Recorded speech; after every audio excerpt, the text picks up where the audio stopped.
Welcome to the second lecture in the series. In this video, we will introduce a general approach to reviewing chest CTs.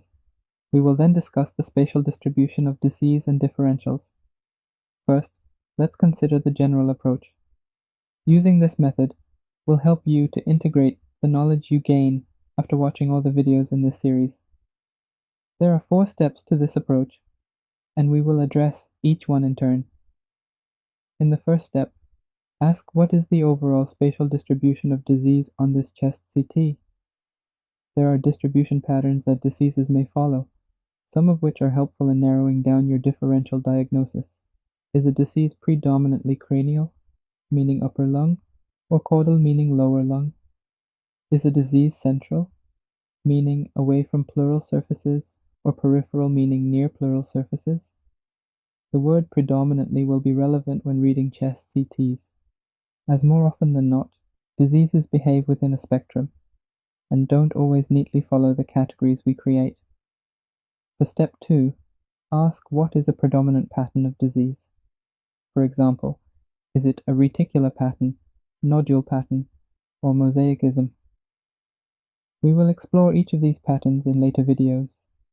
For step 3, ask what is the distribution of disease within the secondary lobule. Disease processes typically affect specific structures within the secondary lobule, resulting in characteristic patterns of distribution, such as paralymphatic, centrilobular, or random. We will explore each of these distributions in later videos. For step 4, use the clinical presentation of your patient to narrow down your differential diagnosis.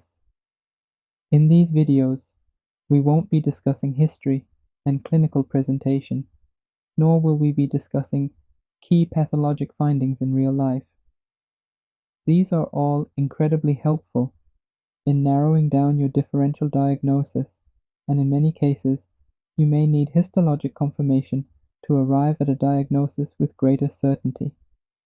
Now that we have discussed the general approach, let's talk about the spatial distribution of disease, understanding that certain diseases may predominantly present with a specific distribution within the lung parenchyma will help you narrow down your differential diagnosis. Upper lung or cranial distribution is associated with diseases that result from inhaled particles, such as insilicosis, tuberculosis, and hypersensitivity pneumonitis. Upper lung distribution can also be seen in diseases associated with tobacco use, such as in central lobular emphysema, respiratory bronchiolitis, or RBILD, and Langerhans cell histiocytosis. Cystic fibrosis and sarcoidosis also tend to be upper lung predominant diseases. In contrast, the differential diagnosis of lower lung distribution includes diseases that depend on gravity and blood flow, such as in acute pulmonary edema, metastasis, collagen vascular disease, and aspiration. Usual interstitial pneumonia also shows a predominantly lower lung distribution. Here we have an example of upper lung distribution in a patient with sarcoidosis, compared to an example of lower lung distribution in a patient with asbestosis. Asbestosis is the only inhalational disease that defies the prior rule of upper lung, diseases being related to inhaled particles, despite being caused by inhaled particles. Asbestosis classically shows a predominantly lower lung distribution and can look like usual interstitial pneumonia. Now we will talk about central versus peripheral distribution of disease. In the acute presentation, central distribution of disease can occur in edema, alveolar hemorrhage, and bronchopneumonia. In the chronic setting, central distribution can occur with sarcoidosis, lymphoma, and Kaposi sarcoma. In the acute setting, peripheral distribution of disease is associated with COVID-19, pneumonia, pulmonary edema, and septic emboli. In the subacute or chronic setting, peripheral distribution of disease can represent organizing pneumonia, chronic eosinophilic pneumonia, pulmonary fibrosis, and metastasis.